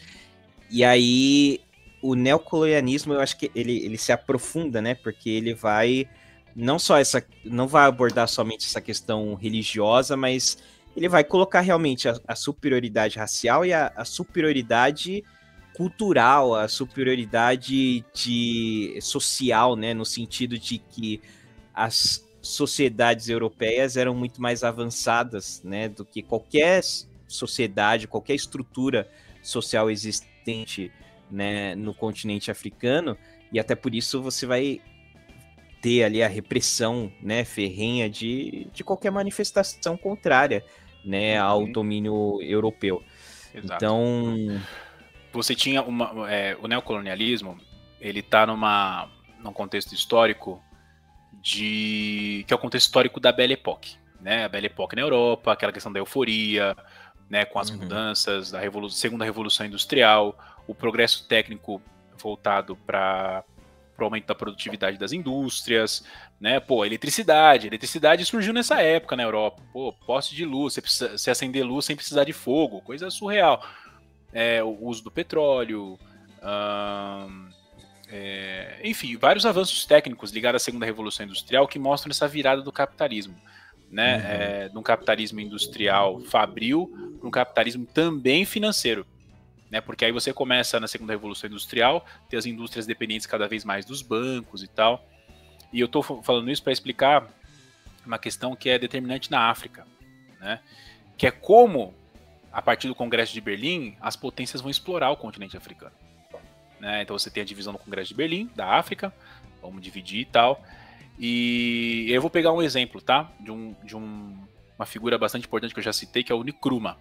Muito pouco conhecida, injustamente muito pouco conhecida, que é o Kwame Nkrumah, que liderou a independência de Gana, né?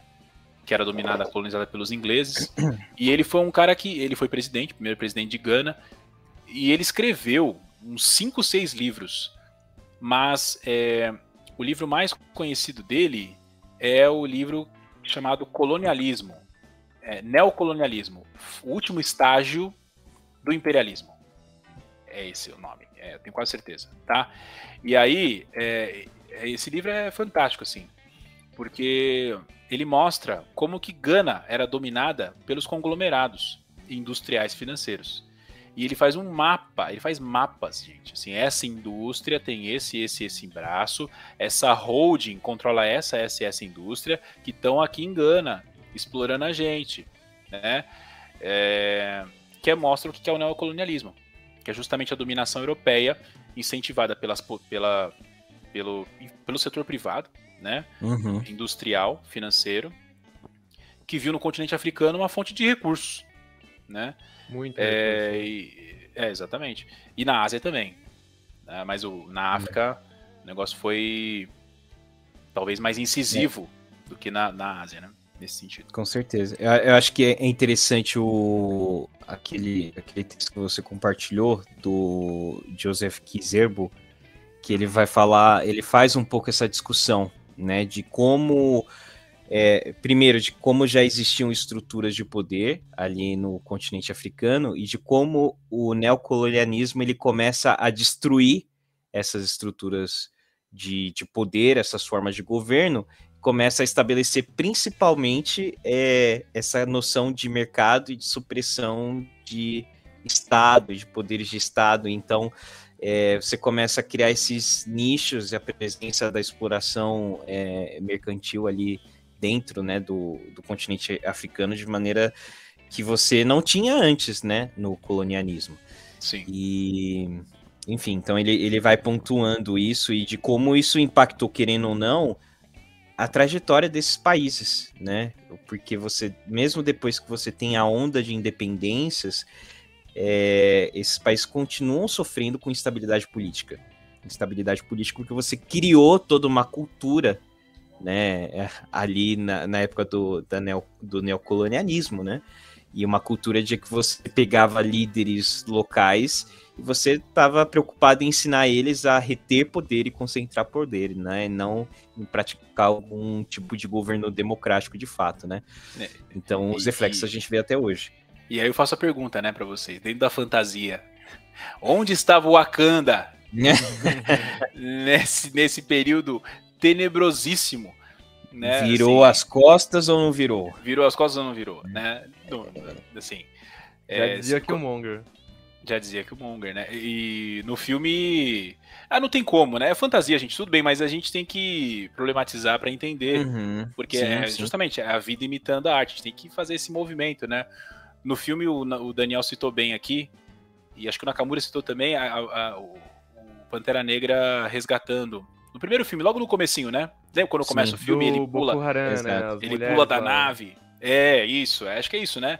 E o pessoal sendo sequestrado, e ele vai... A tá infiltrada lá. Isso, exato. E aí, o Pantera Negra se apresenta no contexto africano como? Como um Batman, né? Assim, um cara riquíssimo, de uma... né, no caso dele é uma nação.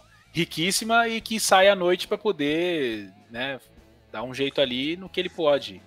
Mas né, a riqueza mantendo não tá sendo a postura compartilhada. do pai dele isolacionista, né? Exato. Aí o Killmonger que não vem... não muda as estruturas, né? Exato. Que estão ali, as estruturas regionais. Então, você vai fazendo isso, mas qual a mudança efetiva, né? Que Pantera Negra causa? Ele é o protetor de Wakanda e é isso mesmo. E é só isso, infelizmente. Sim. Será que é disso que a África precisa? De um vingador? Exato. Como é que fala? De um vingador, né? Um vingador, no caso, né? Enfim. Um vingador. No inglês eles falam do Batman, né? O cruzado de capa, né? E acho que é um bom gancho pro anti-hype, né? Anti-hype.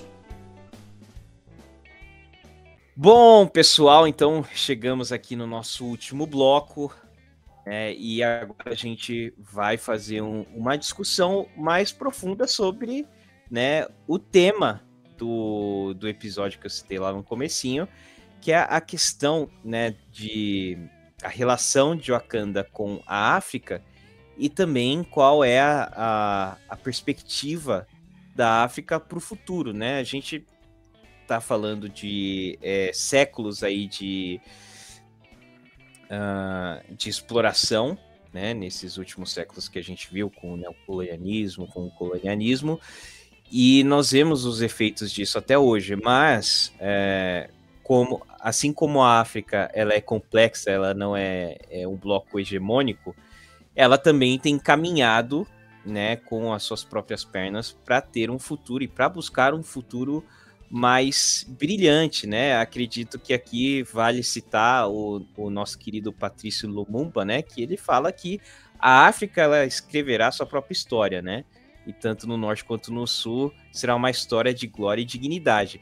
E a gente percebe que existem movimentos para isso, né? Movimentos dentro da própria África. A gente ainda continua tendo países com diversos cenários conturbados, né? A gente pode só olhar para 2021 e ver quantos golpes e tentativas de golpes de Estado nós tivemos, né, no ano ali, né? Então a gente está falando aí de Sudão, Mali, Chad, o Níger, todos esses países, Burkina Faso também, todos esses países só no ano passado passando por tentativas ou por golpes concretizados de Estado.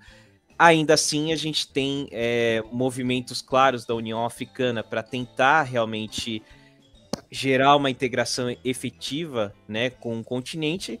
E aí eu jogo para vocês aqui, meus amigos. Que perspectivas nós podemos ter para a África? Otimistas como o Lumumba? Ou a gente vai esperar aí uma África sofrendo com uma Wakanda que virou as costas para ela? Olha, essa discussão prever o futuro é difícil, né? Falar assim, a saída para a África, como fazer. Mas assim, eu tenho uma certeza, né? Eu não quero ser pretensioso nisso.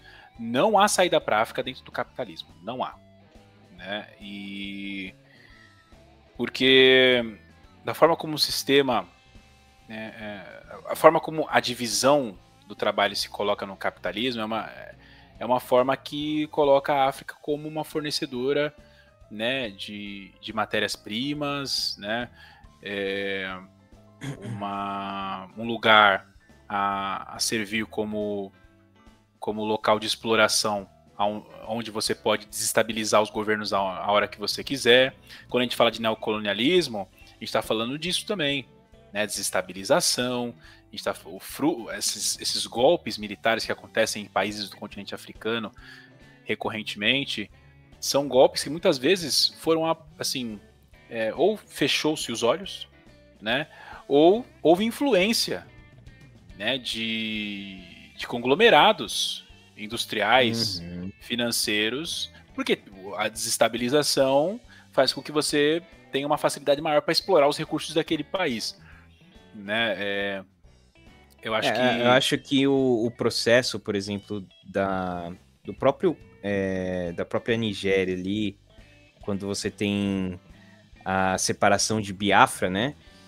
E tudo que acontece depois disso, na guerra de Biafra, né? E toda a repressão que Biafra recebe, né? E todo o apoio que a Nigéria recebe de potências do exterior, ela fica muito evidente. Por quê? Porque se Biafra fosse qualquer outra região que não uma região muito rica em petróleo, muito provavelmente potências como os Estados Unidos, a França, né, a Inglaterra não iriam se importar com a independência de Biafra. Mas como você está falando de um pedaço muito rico e que não queria ter a influência dessas potências, né, na sua realidade interna, então você começa a ter uma repressão muito forte, um apoio, né, sem limites para o governo nigeriano para reprimir mesmo o levante de Biafra. Então, assim, realmente, né, dentro do capitalismo não tem muita saída.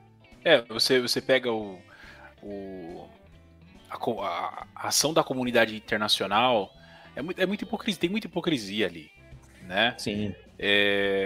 Você tem o trabalho de ONGs, que são trabalhos importantíssimos, isso não pode, né, ser desconsiderado. Por exemplo, Médicos Sem Fronteiras. Não, tá um trabalho. Você fala, é de chorar. Você olha os caras fazem, você chora, né? Estão lá na linha de frente do Ebola até hoje, né? Exato. Mas assim, quando você olha para a comunidade internacional como um todo, a ONU, por exemplo, tá? Vou pegar a ONU, porque é o órgão, né, internacional de maior relevância. Vamos pegar um exemplo, né? A questão de Ruanda. Aquilo foi uma desgraça, gente, né? Pra quem já assistiu o Hotel Ruanda, né, esse filme, assim, choro igual uma criança nesse filme, choro. Porque é um filme muito, retrata um evento histórico muito triste em um local, né, de conflito entre duas etnias, por ação, né, dos europeus, né, que incitaram um conflito entre duas etnias, os Tutsis e os Hutus. E você tem a comunidade internacional na hora do vamos ver, fechando os olhos e indo embora. A ONU foi embora em 1994, né? Foi isso? Me corrija se eu estiver errado. Isso. Morreram em 3 meses? Não sei agora. Mas assim, um curtíssimo período de tempo morreram 800 mil pessoas. Um massacre, né? Então, a ação da comunidade internacional em relação à África, muitas vezes é uma ação ligada à hipocrisia. A gente precisa salvar a África, a gente precisa, né, ajudar a África, nossos irmãos africanos, porque o Covid, não sei o que lá na África, mas a ação concreta não tem. Não tem. Exato. Né? E você tem desestabilização, você tem ainda vários conglomerados industriais e financeiros explorando os recursos do continente africano, exato, e interessados na instabilidade do continente. Ou seja, e são, assim, conglomerados de nações que têm poder de voto decisivo na ONU, por exemplo. Então, né, o que a gente está fazendo pela África quando a gente pensa em comunidade internacional? Nada. A gente está, na verdade, perpetuando um problema construído ao longo dos séculos, consolidado no neocolonialismo. Planejado ao longo dos séculos. Planejado, exatamente, planejado. E é um roubo. O roubo continua. Mas é que agora eu pensei numa questão polêmica, né? Então, se a gente pegar o Pantera Negra com todas essas referências, toda essa cultura que ele expressa ali, que ele pega de vários povos, idioma, simbologia, roupa, isso é um conglomerado americano explorando a cultura africana, ou é um filme que alcança uma representatividade para uma população que não encontra isso na mídia, né? Excelente. E aí, o que você acha? O que você acha, querido ouvinte? Olha, não, eu vou dar minha opinião. Eu acho que tem uma apropriaçãozinha, assim, né? Porque esse dinheiro tá voltando para a África? Não tá, né? Não tá. Tudo bem, pode estar beneficiando pessoas que estão na diáspora, né? Pode estar, mas numa perspectiva ainda elitista, porque aqueles que estão na diáspora... Nossos ouvintes, a diáspora, né, são os povos africanos que foram, né, sequestrados durante a escravidão e vivem aí, né, fora do continente. Né? Exato. Então tem aquela questão elitista, assim, porque o povo da diáspora mesmo não se beneficia de um filme de Hollywood, a não ser pela questão da representatividade, de se ver na tela, né, de falar assim, tem um herói e tal. Mas ainda assim, que mensagem que o filme passa, né, para essas pessoas. Né? Sim. Qual é o benefício que o continente africano ganha com Pantera Negra sendo sucesso de bilheteria? Entendeu? Bilionário. Então tem esse aspecto, né? Porque, pô, a gente já falou aqui, né? Representatividade é legal, é importante, mas quando a gente olha para a prática, e aí o próprio Chadwick Boseman falou isso uma vez, né? Ele começou a pensar o que o Pantera Negra representava para as pessoas e o que o filme em si significava para a realidade onde ele estava inserido. Né? E acho que essa é uma reflexão necessária, porque, pô, é super legal, é super bacana, mas, né, até que ponto isso vai para uma realidade prática, né? Uma realidade de transformar, porque senão fica que nem realmente as ações do Pantera Negra, né? São muito efusivas, são muito, né, aparentes ali, você chegar lá e bater num bando de terroristas e ajudar um grupo de mulheres e crianças protegidos. Mas, no fim das contas, no fim do dia, você não muda o status quo, né? Você mantém, né? Então, assim, no fim do dia você faz um espetáculo, que ele é lindo, assim, né? Visualmente falando, mas o que ele muda? Ele tá se propondo a mudar alguma coisa de fato? E se ele não muda, o que a gente precisa fazer, entendeu? Porque a gente sabe que Pantera Negra ele bebe do afrofuturismo, que por consequência é um resquício, né, do panafricanismo, né? Você tem uma ligação ali. Então, sabe, se a obra ela tá se pautando nessas coisas, o que falta, né, para ela realmente ter um efeito prático na vida das pessoas, né, na realidade das pessoas? É só gerar esperança de que o futuro seja melhor, ou é realmente entender que as coisas são mais complexas, né? Às vezes as próprias limitações do próprio cinema, né? O cinema tá aí constantemente produzindo filmes biográficos sobre figuras, pessoas marginalizadas, né? Mas que diferença isso faz de fato, né? A gente pode até discutir de... beleza.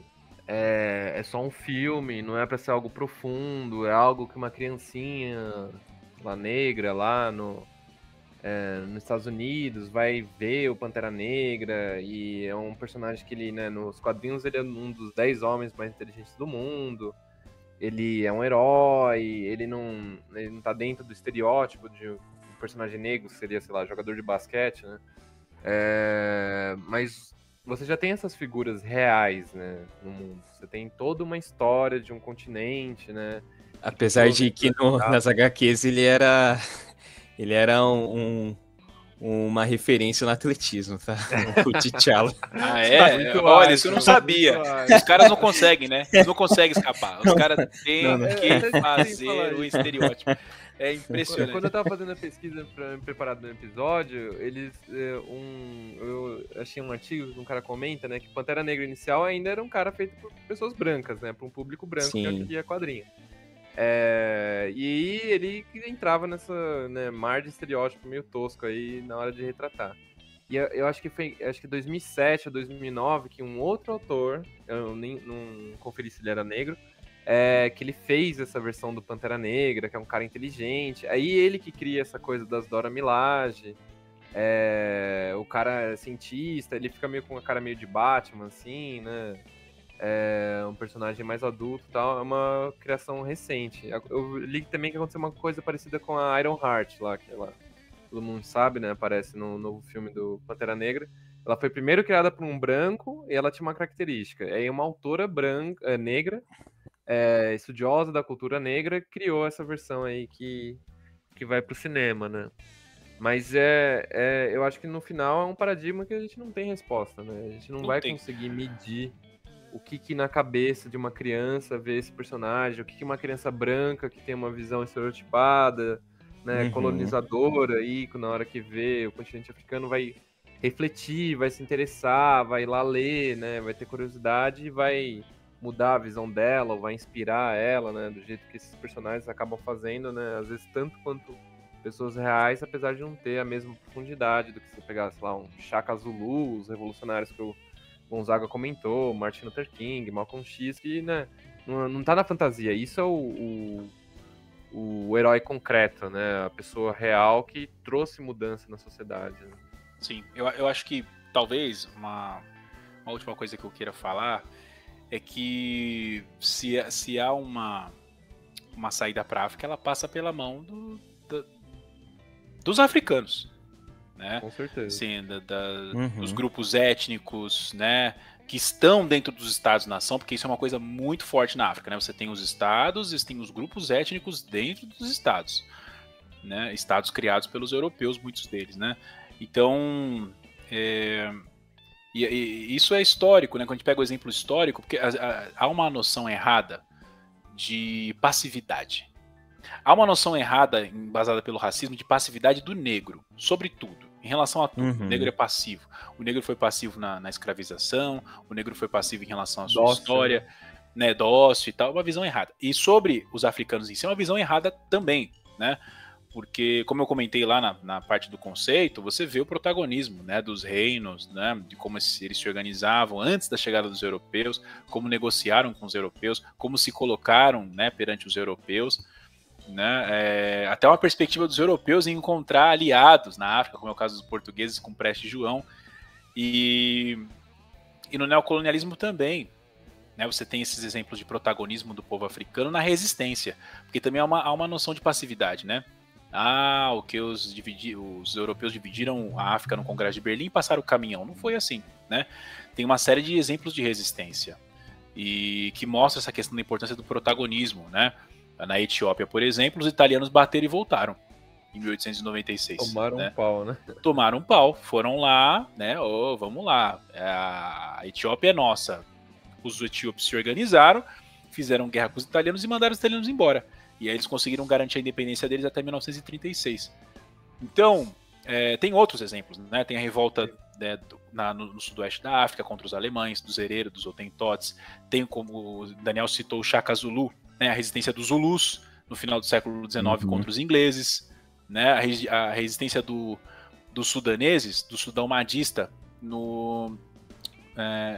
frente ao avanço anglo-egípcio.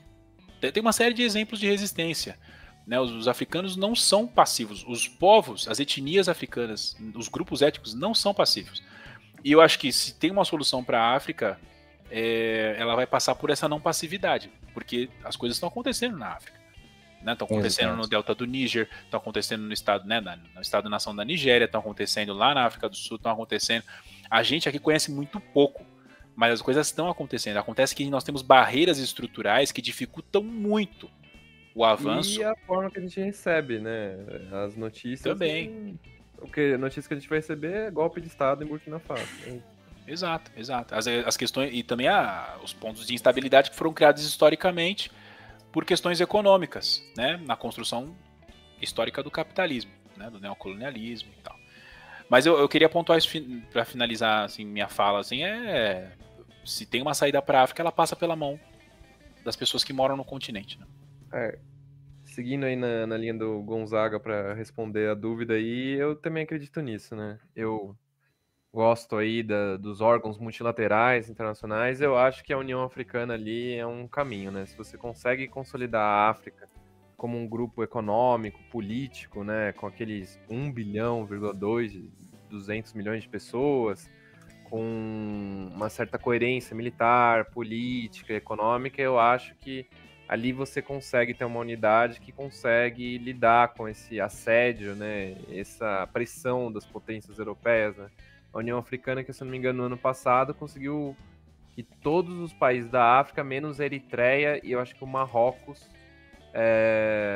fizessem parte dela, né? E ela já age agora, né, quando tem um conflito, uma guerra civil, um golpe de Estado, suspende o país, intervém na questão do Covid, né? Eles conseguiram aquele consórcio para ter acesso a mais vacinas, etc. Eu acho o caminho aí para a África, né, não vai, obviamente, virar uma Wakanda, porque isso é uma fantasia, não existe em lugar nenhum, país assim. Mas o caminho eu acho que na União Africana e nesse tipo de autonomia e independência do continente. E para fazer justiça, eu falei que ia falar final, mas tem uma coisa. Final, parte 2. Final, parte 2. Para fazer justiça ao Nkrumah, passa pela mão dos africanos, mas passa também pela superação do capitalismo. É isso. Exato. Mas eu acredito que seja isso, né? Chegamos num ponto de convergência, não que nós estivéssemos muito divergentes, né? Na nossa conversa, mas eu acredito que seja isso, né? O futuro que o próprio Lumumba cita, né? Na fala dele, de uma história de glória e dignidade, ele tem que passar pela África. Eu acho que a União Africana, apesar de todas as limitações que ela ainda tem, né, ela é um resultado disso, né, porque se a gente volta lá para o início do século XX, a gente vai ver pensadores como o Dubois e o Garvey, que eles eram panafricanistas e que eles já idealizavam, né, realmente uma organização assim. Então, hoje a gente está vendo, querendo ou não, os frutos de algo que nasceu há mais de um século, né? De ideias que nasceram há mais de um século. E eu acredito que, querendo ou não, o caminho é esse. E o caminho é lá, né? Que vai ser decidido e é lá que vai ser estabelecido. E é isso.